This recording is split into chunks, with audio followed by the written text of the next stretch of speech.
SpaceX capsule back on Earth, paving way for new manned U.S. flights. Washington. SpaceX's Crew Dragon capsule splashed down in the Atlantic Ocean on Friday, completing a NASA demonstration mission that paves the way for the resumption of manned space flights from the U.S.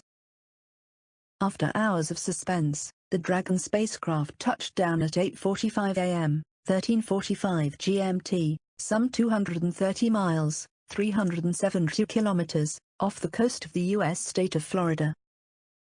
The 7-seat capsule brought its crew of one test dummy back to Earth in the same way that American astronauts returned to the planet in the Apollo era in the 1960s and 1970s, before the 1981-2011 Space Shuttle program. NASA TV footage showed the capsule drifting down into the ocean, its descent slowed by its four main orange and white parachutes, which gently folded into the water around it as boats sped toward the site. Pending the analysis of flight data, everything indicated that SpaceX, founded in 2002 by Elon Musk, had passed its test from beginning to end, a result that drew widespread praise.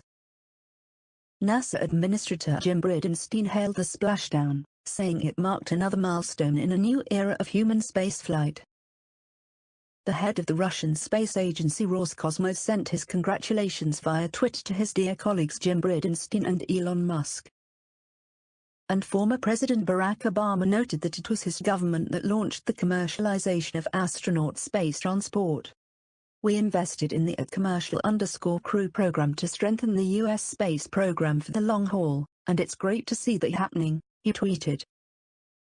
Launched on March 2 from the Kennedy Space Center in Florida, Dragon docked at ISS the following day before successfully undocking Friday some 250 miles over Sudan.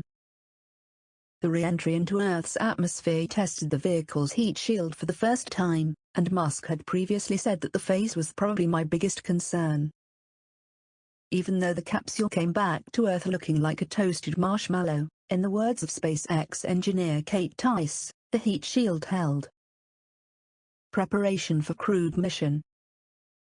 While Dragon's crew member was a dummy named Ripley this time, the mission sets the stage for a manned flight, which will see 2 U.S. astronauts book a return trip to the ISS. In June, the capsule's in-flight abort system will be put to the test. The rocket will take off without human passengers, after which the capsule will eject using its own engines and return safely in a simulation of an incident. "I don't think we saw really anything in the mission, so far, and we've got to do the data reviews that would preclude us having the crewed mission later this year," Steve Stitch, deputy program manager at NASA, said on Friday.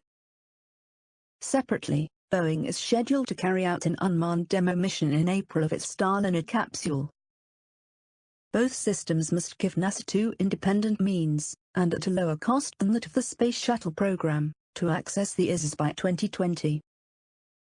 The SpaceX mission represents the first private venture to the ISS, as well as the first time a space vessel capable of carrying people was launched by the U.S. in 8 years.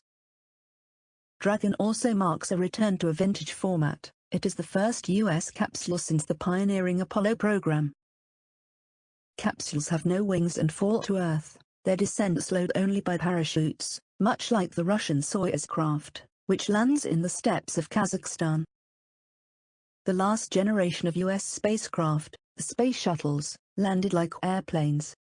Shuttles took American astronauts to space from 1981 to 2011, but their costs proved prohibitive, while 2 of the original 4 craft had catastrophic accidents, killing 14 crew members.